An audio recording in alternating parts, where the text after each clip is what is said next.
Well, I'm back again for another video talking about tech and what I feel are the hindrances in STEM these days. The biggest one being, unfortunately, um, foreign-born workers, and got some more news about that this week. Apparently, there are 55 million people in the nation on visas. Of course, that doesn't mean they're all here. They're all here on worker visas. Some are here travel visas. Some are here as students on student visas. Some are here on worker visas, spousal visas. So four main types, and but they can be a pool of people who are here illegally. I heard about 40% of the people who are in the U.S. illegally overstayed their visas,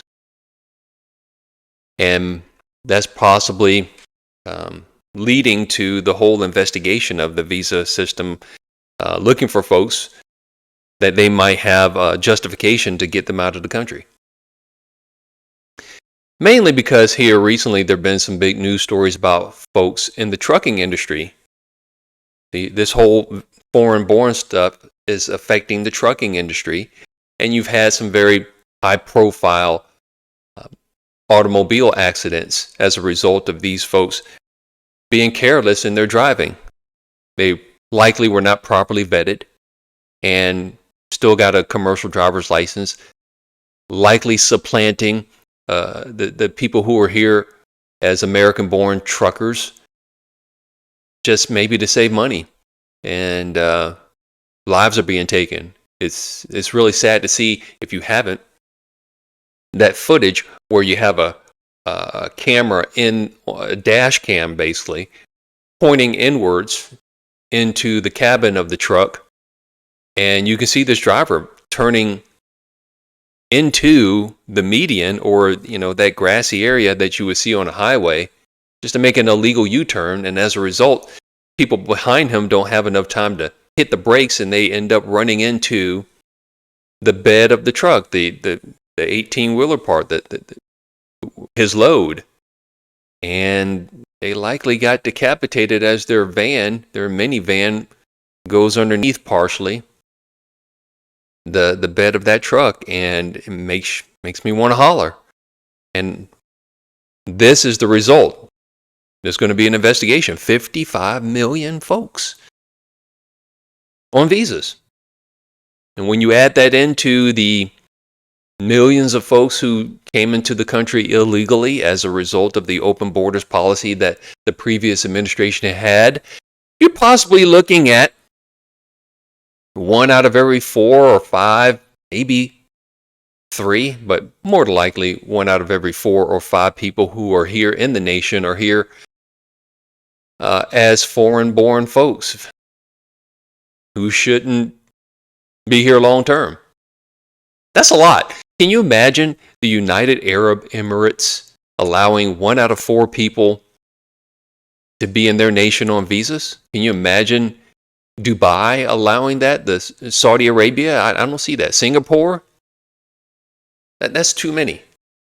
And that's why, man, it's affecting trucking, and that bothers me, because I've had truckers in my family, my grandfather being one of the more premier people in my family who was a trucker after he retired from the Navy, and built a family on that, raised 8 kids, just being a trucker and a former sailor in our Navy who served World War II and the Korean War. And yet, here I am saying part of the reason why I left the last job is because, as I mentioned, they had a policy where they wanted the contractors, and I was one, to take 5 days off per quarter unpaid. And they can get away with that because I and many other people there were not in a position to complain about it. I don't know if you know this, but the CIO/CTO of Bank of America is Asian Indian. Does that have something to do with it? I don't know. But it was concerning. As I mentioned, at least 50% of the people there were Asian Indian. And I've done a video before where I showed how 70% of the people who work in Silicon Valley in STEM are foreign born. And this is from a story of the East Bay Times, and that was a 7-year-old story. So it's likely the same, if not higher. I've also heard that 60% of the new jobs in STEM are going to foreign born folks. This seems to be happening in trucking as well. It may happen in nursing. I don't know, but it's too much. And it's fortunately, because of YouTube, because of other social media things, the awareness of this is starting to pick up. The dialogue of it is starting to pick up. And in order to make America great again, this is going to have to be part of it. Because otherwise, we lose our own identity, kind of like this stuff going on with Cracker Barrel. Here's an example of what I'm talking about. At the job that I had there at Bank of America, there was a potluck planned. And one of the American-born guys I worked with, he said, normally in a scenario like that, he would just smoke a brisket and bring something like that in. But he said, I can't do that.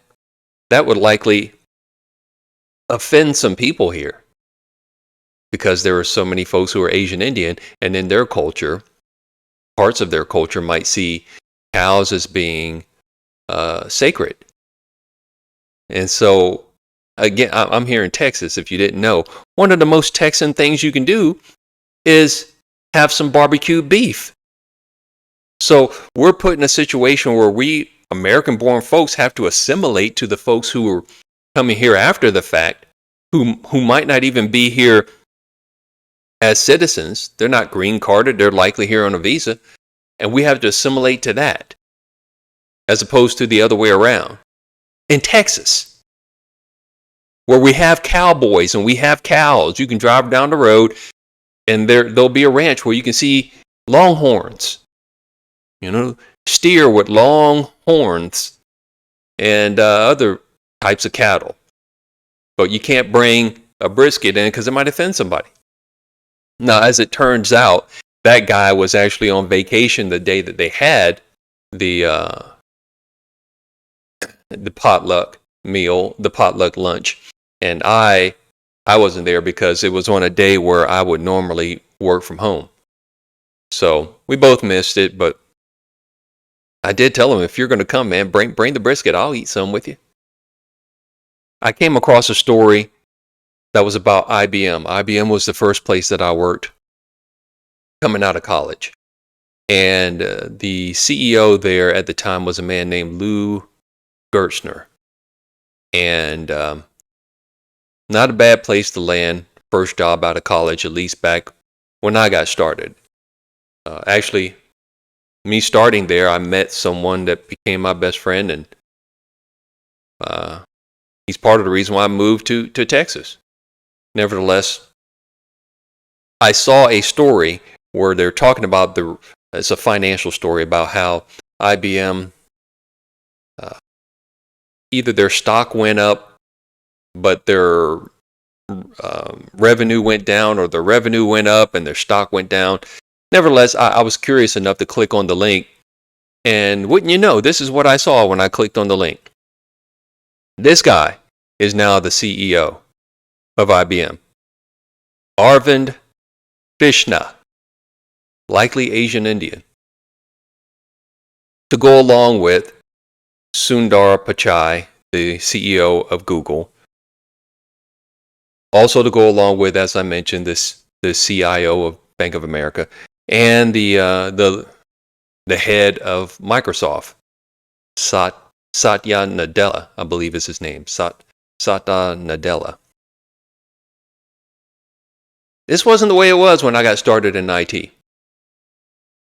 And when you have a surplus of folks, it brings down the value of everything. And that's why Oh, you can't see his picture. Let me put it up. This guy, Arvind Krishna, to go along with the head of Google, the head of Microsoft, and the CIO of Bank of America, all Asian Indian. And in addition to finding out this week about the 55 million visas, I also found out that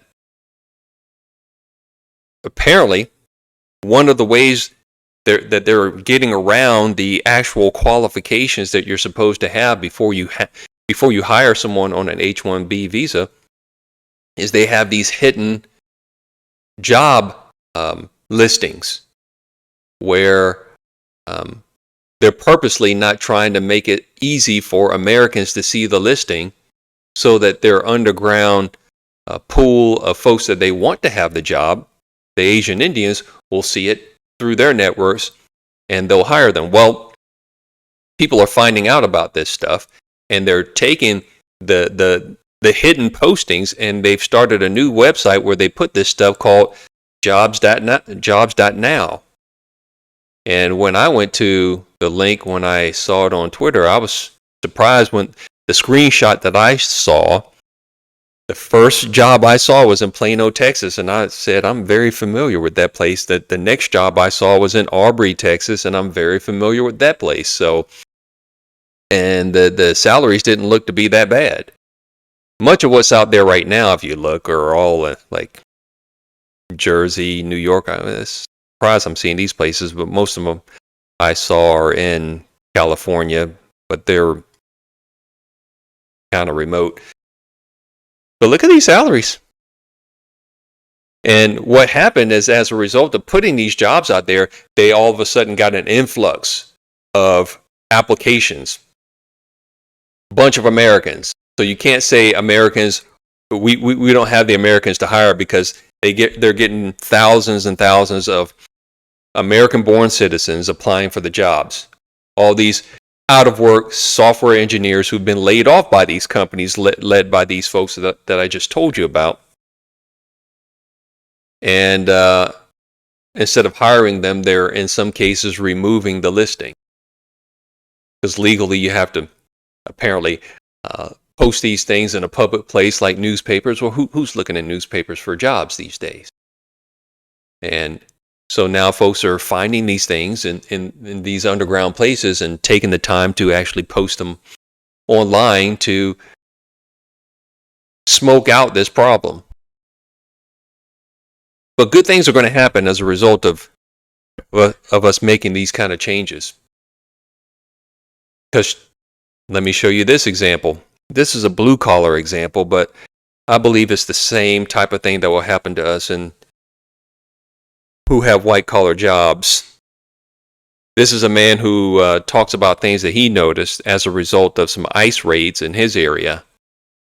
These are the changes. Let's take a listen. In 1 week, I have seen in my city black men power washing parking lots, black men doing roofing work, black men doing lawn services around businesses in my city. Things are starting to look like the old days again. Black Man Thoughts 2.0, and I'm out. Peace. All right. And there's something to be said about that. Because when I was growing up, I would see black men in those jobs. But out here in Texas, man, I even saw Asian Indians working at Popeyes. It wasn't until I was traveling for work and I was in Atlanta that I saw black people working at Popeyes again. Or when I was in Virginia. Like, man, they even run these places? There's a nice pizza place that I used to like out here in the Dallas area. And I saw that they changed ownership. The owner sold. The reviews didn't look as good as they used to be. So I was wary about going. I don't eat out a lot anyway, but I was going to take a friend out for lunch, and I know he likes pizza. But we just decided, okay, not this time. Not at these prices. Maybe I'll come when there's a sale on the weekend to test them out, see if they're still as good, if they kept the recipes and they live up to the name. But I don't want to take the few dollars that I have to eat out and take a chance on something that's not what I thought it was going to be. And I have not been to that place since I've been back in Texas for the past 3 years. It used to be a place I would frequent very often, but I haven't gone since I've been back. And I was looking forward to it, and I was surprised to see that new ownership, new management. I'll try them out another day. But this situation with this whole them diluting us American citizens, it's got to stop. And I don't know if it's going to anytime soon. If it's going to happen at all, it better start with us, so that people in Canada and people in the UK can see this is how you run a nation. You don't start diluting your base, your citizenry, with a bunch of outsiders. My jaw dropped when I heard that the number one name for newborn baby boys in Wales and the United Kingdom is Muhammad.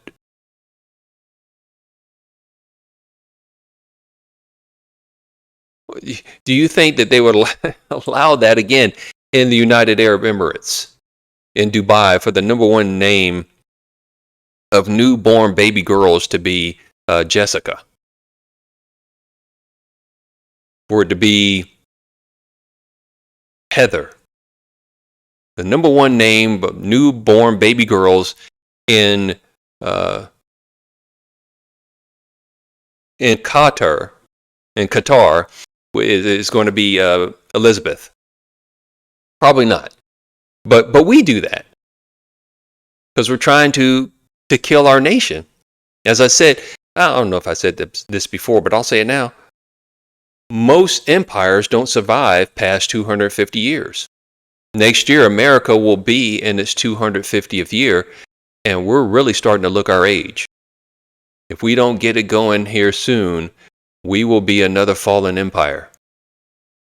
And you don't have to look far to see all these other videos of people complaining about simple things that you should be able to expect in America, like being able to just go to the grocery store and buy what you need. Go fill the car that they expect you to have in order to go to an office again. We're returning to the office, and be able to take care of your automobile. Be able to afford an automobile. The maintenance, the gasoline, the oil changes, without having to be a mechanic yourself, because they've made so many things computerized that it's hard for, the hobbyists to take care of their own vehicle these days. When I was growing up, we had somebody in the family, an uncle here or a friend of the family. They were really good at cars, and so they would be our first line of defense before we took it to the dealer, or even before we took it to a place like Goodyear or Firestone. We would take it to somebody in the family that knew how to, fix cars. But today, but back when I first started driving a car, also, if you had a little fender bender, you sometimes couldn't see it. The bumper was retractable. Today, if two cars even touch, that's like at least $1,500 in repairs. You got to replace the bumper, paint it. It's bananas. And, I see all these videos of people saying, I make $4,000 or $5,000 a month, and I'm paying, 700 square foot is still costing me $1,500 a month in rent. Or whatever. They're feeling the pinch. I don't make a lot of those videos because I just don't like to curate all of that content or watch it all and compile it all together and edit it all. But other folks do, and there's a lot out of it, and they don't look to have any shortage of content on people complaining about what's happening to them, and it's going to hit the fan. And I don't know if folks are necessarily making the connection between their strife, their inability to find meaningful work that pays well for them to be able to support a family, and what the government is doing. Like I said, the stuff I said about Bank of America, again, who blames them for playing with the cards that playing the hand that they were dealt? How do you blame them?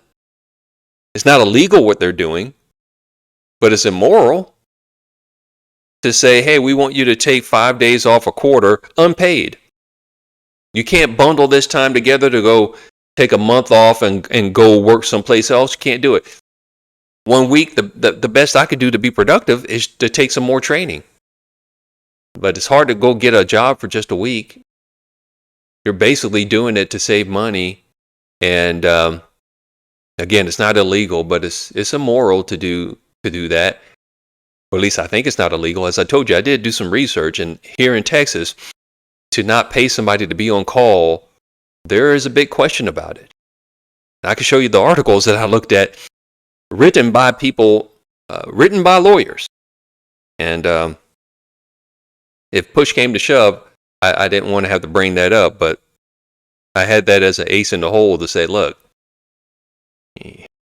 I want to work here, but if you want me to be on call, then convert me to perm, because I'll do it then. There's other benefits associated, but not as a contractor. If I can't unplug, I can't go for a walk around the neighborhood without having your corporate cell phone on me. If I can't unplug, then that means I'm on the clock, and I should be able to charge you for it. You're not going to like it, but I don't like it the other way. So how do we work this out? Didn't have to have that conversation, but so be it. But I'm going to keep talking about it as long as there's new news that keeps coming out about it. And this was new news, 55 million. I didn't know that number in terms of visas. You add, some say 10 million, some say 20 million that came across over the past 4 years illegally. And then you take into account that a good pool of folks who are here illegally are ones who overstayed their visas. They're not undocumented. They are documented. We know how they got here. And looks like this is going to get policed to find out who's here overstaying their visas, who here is here protesting America on a visa. Well, why are you here on a visa if you're going to protest? So it's going to get interesting, and I hope people are making the connection. If not, that's why I'm here, to talk about it. There is a connection here. Our government is allowing too much of this. They're doing the part of stopping folks walking over the border illegally. We also have to do the part about reducing the number of folks who are coming here legally, because they're undercutting the whole system. Got to take away the incentives for these corporations to continue to hire non-citizens. It's not good. It's not a good look. And whoever stands up for this, I believe in these next coming elections, will be the ones who will resonate the most with the American people. If the truck driver can't have a good life, if they can't have a spouse and kids, if the nurse can't have a good life, and I've seen videos where they're talking about all these nurses getting laid off. The nurse can't have a good life. If the teacher can't have a good life in America, and they start talking to each other, and they see what the real problem is, not just the corporation, it's why are the corporations taking advantage of the hand that's been dealt them? And it's because the government allows it. And I recognize that the government does things because of money that they get from corporations. So both of them have some blame. Who has it the most? We'll see. But just wanted to talk about this a little bit. Didn't really want to talk about it, but it's what's happening. It's what I'm noticing, and it's hurting a lot of folks. I hear like 9 million people have 2 jobs because one's not enough. Obviously, they're not 2 full-time jobs, but they're doing what they can to scrape by. I hear 12 million people have STEM degrees, but they don't have work in it. So we got to do something about it. And as long as there are new news coming out, I'll talk about it because somebody has to. I'll see you guys next time. Bye-bye.